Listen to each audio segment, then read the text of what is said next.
రోజు వియాన్ వాళ్ళ స్కూల్లో last working day and we wanted to surprise him. అనుకోకుండా వాళ్ళ తాతయ్య కూడా వాడికి ఒక పెద్ద సర్ప్రైజ్ ఇచ్చారు. ఇంతకీ ఆ సర్ప్రైజ్ ఏంటి, మేమేం సర్ప్రైజ్ ఇచ్చాము అన్నది వీడియో లాస్ట్ వరకు చూస్తే మీకే తెలుస్తుంది. So hello hi, welcome back to the channel. అందరూ ఎలా ఉన్నారు, ఏం చేస్తున్నారు, నాతో కమెంట్స్ లో షేర్ చేసుకోవడం మర్చిపోవద్దు. మేమైతే బాగున్నాం. సో పొద్దున్నే చూసారు కదా, వాకిలంతా నీట్ గా క్లీన్ చేసి ఇలా కలర్ చాక్ పీసెస్ తో ముగ్గు వేశాను. చూడడానికి చాలా కలర్ఫుల్ గా ఉంది కదా. ఇంతకీ ముగ్గు ఎలా ఉందో మీరే కమెంట్స్ లో చెప్పాలి. వియాన్ బాబు స్కూల్ కి వెళ్ళిపోయాడు. ఆ తర్వాత ఇక్కడైతే నేను ఇడ్లీ బ్యాటర్ ప్రిపేర్ చేస్తున్నాను.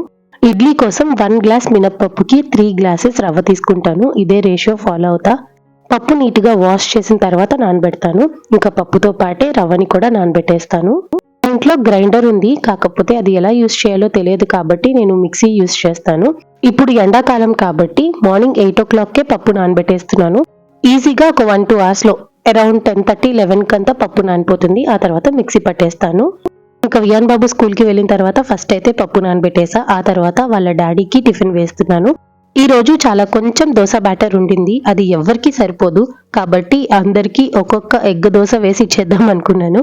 సో నేను ఎగ్ దోశ ఎలా ప్రిపేర్ చేస్తానో చూపిస్తా. చాలా సింపుల్ అండి. బేసిక్ గా నా వంటలన్నీ చాలా సింపుల్ గా ఉంటాయి.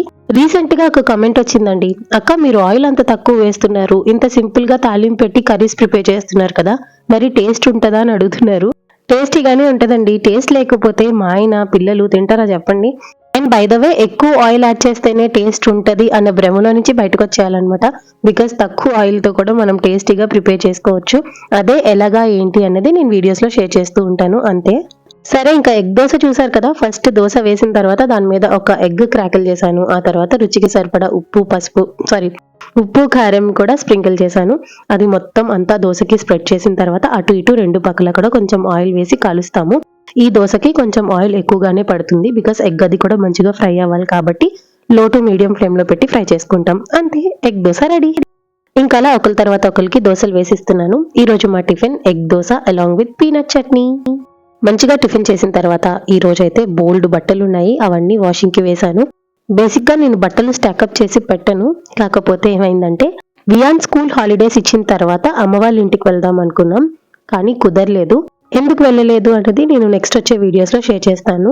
అది మ్యాటర్. వెళ్ళొచ్చిన తర్వాత వాష్ చేద్దాం అనుకున్నా, కాకపోతే ఇంకేటూ వెళ్ళలేదు కాబట్టి బట్టలన్నీ వాష్ అయిన తర్వాత మంచిగా ఆరబెట్టేశాను. ఆ తర్వాత పెరుగు కూడా తోడు పెట్టేస్తున్నాను.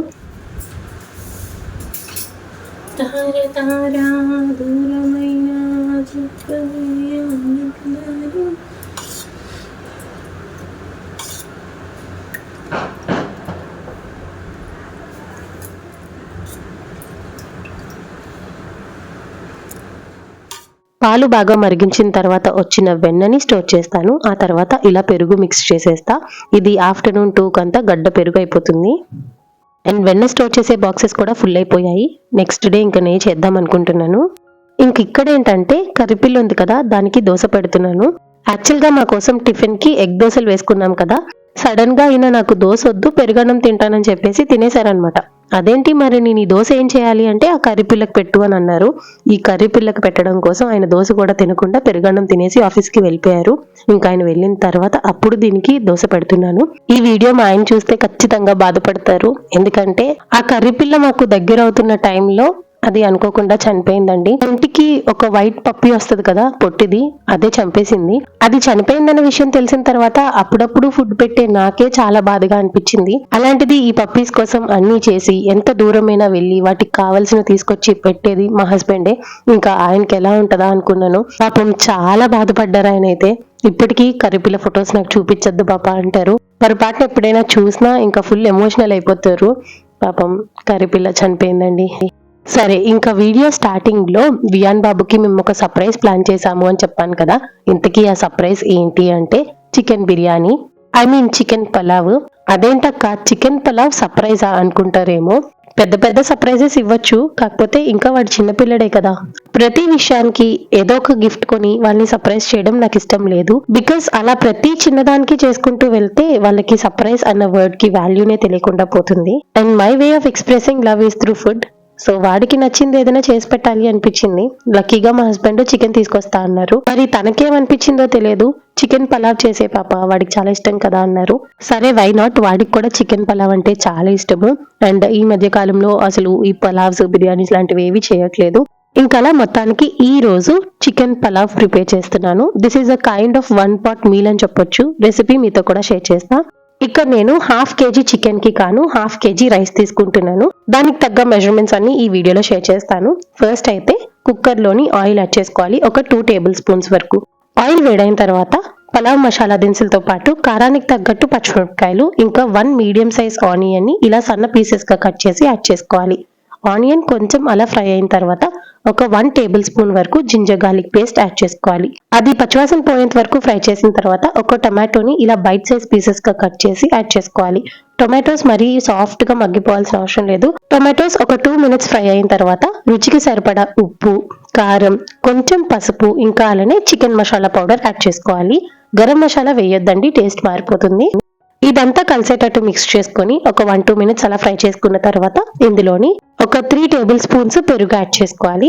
హై ఫ్లేమ్ లో పెట్టి పెరుగు వేస్తే ఇరిగిపోయినట్టు అయిపోతుంది, కాబట్టి లో ఫ్లేమ్ లో పెట్టి పెరుగు యాడ్ చేసి అంతా కలిసేటట్టు మిక్స్ చేసుకొని ఒక 2 minutes అలా మంచిగా మగ్గనివ్వండి.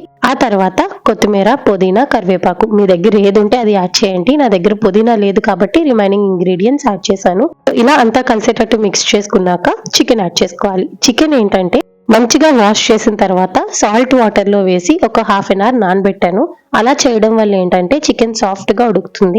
సో ఇప్పుడు చికెన్ వేసి అంతా కలిసేటట్టు మిక్స్ చేసుకొని మూత పెట్టేయండి, చికెన్ లో నుంచి వాటర్ బయటకు వచ్చేంత వరకు. ఇంకా ఈ లోపు కారం అయిపోయిందని చెప్పేసి అది కూడా రీస్టాక్ చేస్తున్నాను. ఈ కారం ఏంటంటే అమ్మ ఇంటి దగ్గర కారం ఆడి నాకు పంపించింది. అందులోనే నేను కాశ్మీరీ రెడ్ చిల్లీ పౌడర్ కూడా యాడ్ చేశాను అనమాట, ఒక 1/2 kg వరకు. రెండు మిక్స్ చేయడం వల్ల ఏంటంటే మంచి కలర్ వస్తుంది అండ్ అలానే ఫ్లేవర్ కూడా బాగుంటుంది. ఇందాక కారం లేదు కాబట్టి కొంచెమే వేసాను, ఇప్పుడు కరెక్ట్ గా ఇంకా కారం అడ్జస్ట్ చేశాను అనమాట. అండ్ చికెన్ లో నుంచి బయటికి వాటర్ వచ్చేంత వరకు మగ్గించాలని చెప్పాను కదా, సో ఇక్కడ చూపిస్తాను చూడండి. చికెన్ లో నుంచి వాటర్ ఇలా కంప్లీట్ గా ఒక 80% వరకు బయటకు వచ్చేస్తుంది. ఇలా గ్రేవీ కన్సిస్టెన్సీ వచ్చిన తర్వాత మాత్రమే రైస్ యాడ్ చేసుకోవాలి. ఇక్కడ నేను normal Sona Masuri rice add చేశాను, మీరు కావాలనుకుంటే బాస్మతి రైస్ కూడా యాడ్ చేసుకోవచ్చు. ఇప్పుడు ఈ రైస్ ని ఒక 2 minutes ఫ్రై చేసుకోవాలి. రైస్ ఫ్రై అవుతున్నప్పుడే చికెన్ లో నుంచి వాటర్ అంతా కూడా ఆ రైస్ అబ్జర్వ్ చేసేసుకుంటుంది, ఎక్కడ చుక్క నీరు అనేది ఉండదన్నమాట.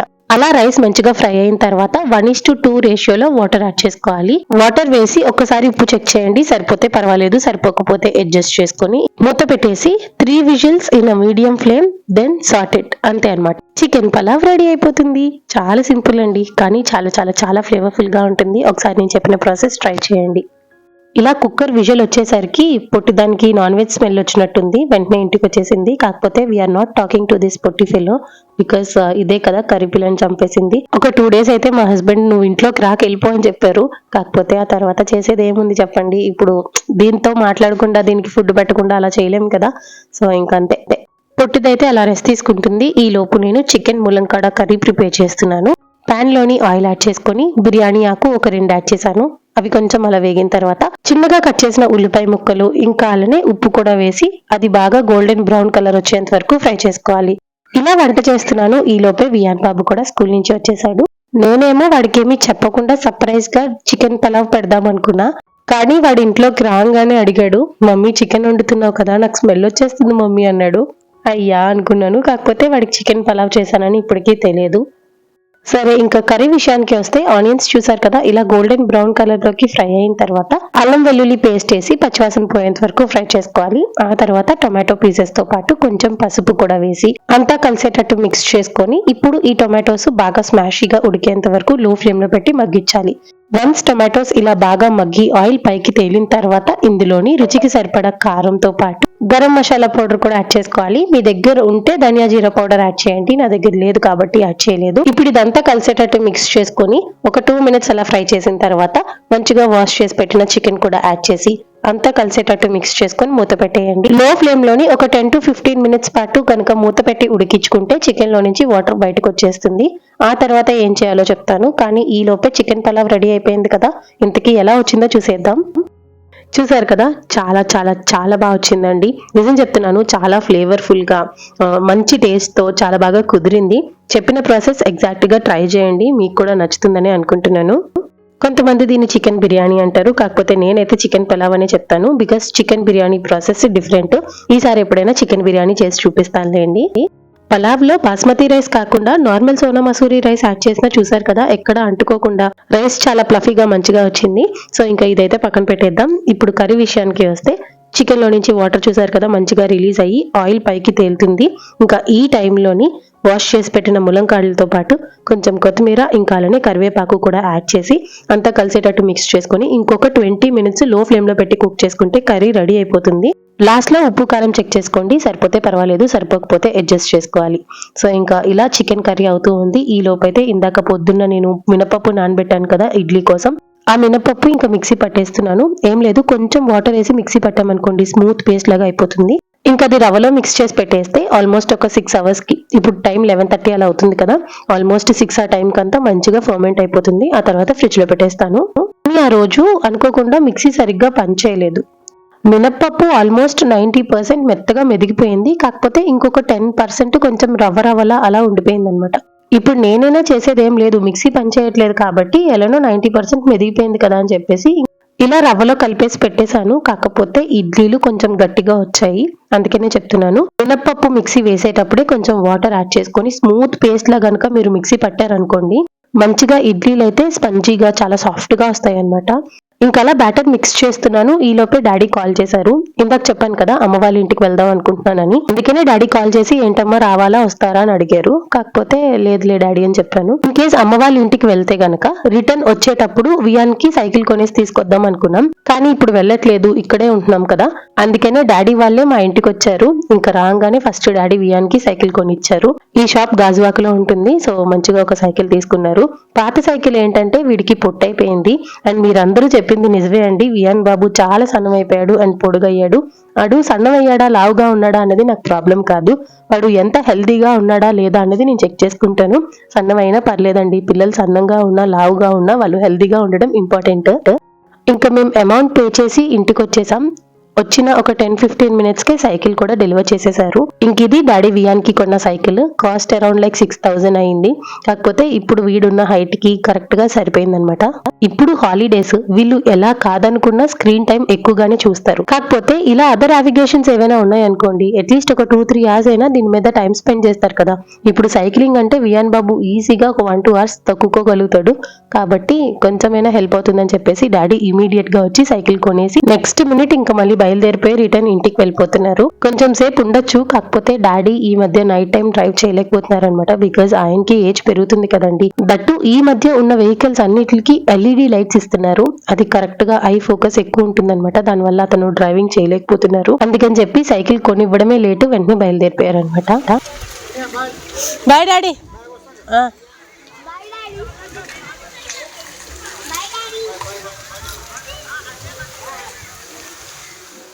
ఇంకా వియాన్ బాబు అయితే ఫుల్ హ్యాపీ. యాక్చువల్ గా వీడికి బర్త్డే కి సైకిల్ కొనిద్దాం అనుకున్నారు, కానీ ఇప్పుడు హాలిడేస్ కదా ఎటు ఇక్కడే ఉంటున్నాం కాబట్టి సైకిల్ తీసి ఇచ్చారు. నెక్స్ట్ ఇంక ఇగోండి పొద్దున్న బట్టలు ఆరేసాను కదా, అవన్నీ ఇప్పుడు తీసి అవి మడతలు పెట్టి ఎక్కడికక్కడ సర్దాలి.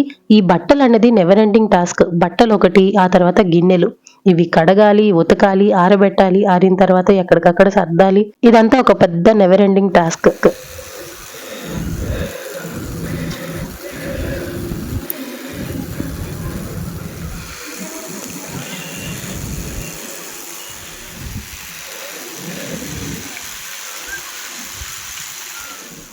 ఇంకిగోండి మల్లెపూలు, సన్నజాజులు, విరజాజులు అన్ని కూడా మంచిగా వస్తున్నాయి. సన్నజాజులు, విరజాజుల కన్నా మల్లెపూలు అయితే ఆన్ అండ్ ఆఫ్ రోజుకి 1 లేదా 2 పూలు అయితే కంపల్సరీగా వస్తున్నాయి.